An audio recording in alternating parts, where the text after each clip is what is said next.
Thank you for sitting here with me today. Do I have consent to record you and talk about a specific topic? Sure. Thank you.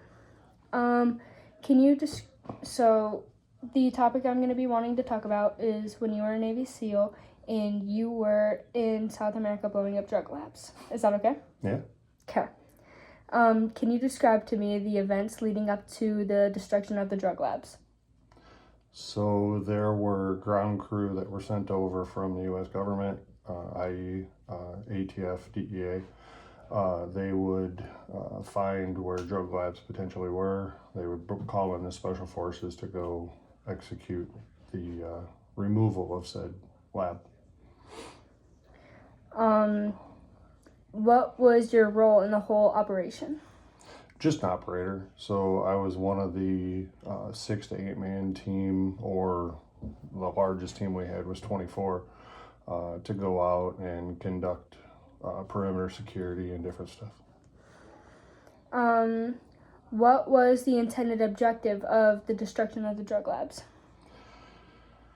To help win the war on drugs. So back in the 90s, there was a huge push by that current president, I think it was Reagan, that wanted to end the war on drugs, at which time they spooled up a lot of special forces units to go to South America and take care of the different labs and the different manufacturing processes that they had.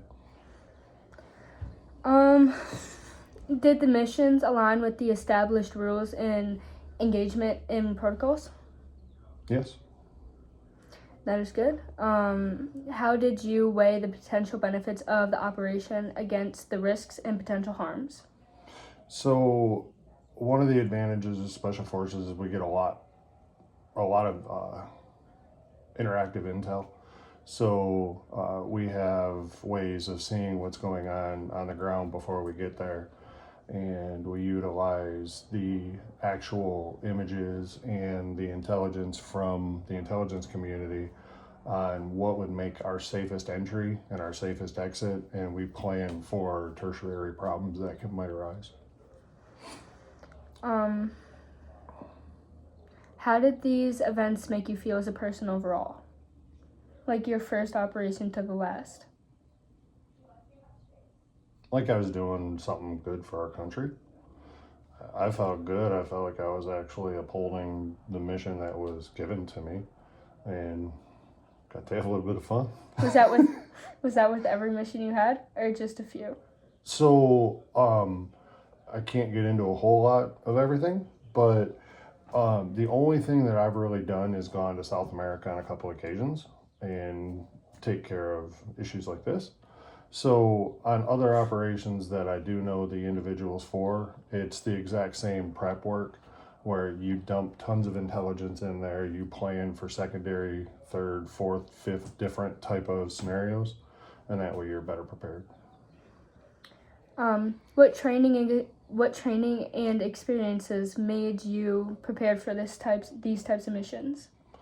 So you have an extensive training regimen that you have to go through in California, all the way from learning how to do a push-up to jumping out of an airplane and going directly into skydiving, or skydiving directly into scuba diving. So there's a regimented process that everybody goes through. It's a 26-week program, and yeah, then you go to your respective team, and then they do more training. And So it's just an endless cycle until you get deployed? pretty much, yeah. And then even when you're back, you're still training. When you were in training, what did the training consist of? Was it easy or was it hard? Training was hard. So we did a lot of underwater operations. We did a lot of testing of different technology that was out at that time. We would shoot a lot, and we would do repelling, we would do skydiving. So we kept up on all of our qualifications, and we were constantly rehearsing scenarios during training. How do you reconsider your actions with the Navy SEALs, or how do you reconsider your actions with the values and ethics of the Navy SEALs? What do you mean? Like,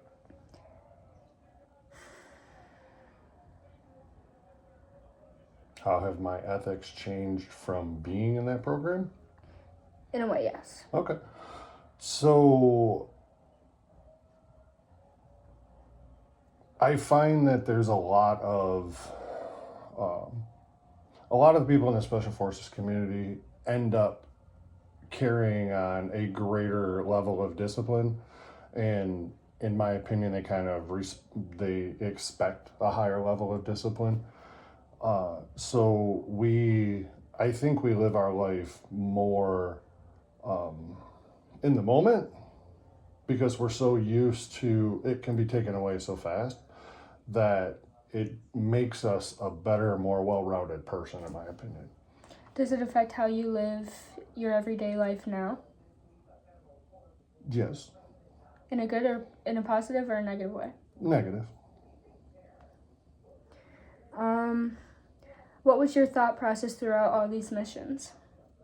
When you went in and when you were out of the mission, what did you think?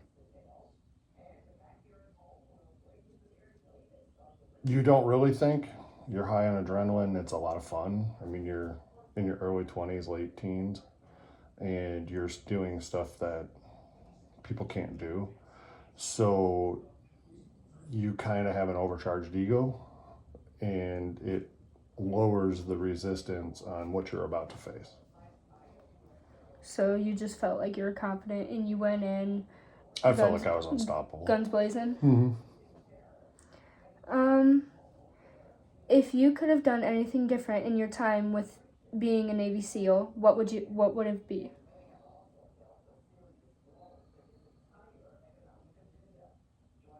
If I could go back and redo everything that I did and still go through the program, I would go in as an officer, which means you go through 4 years of college before you go to the military.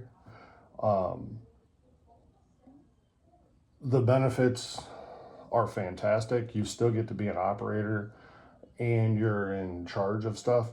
So I would much rather have gotten a full education before I went in instead of trying to piecemeal my education after I got out.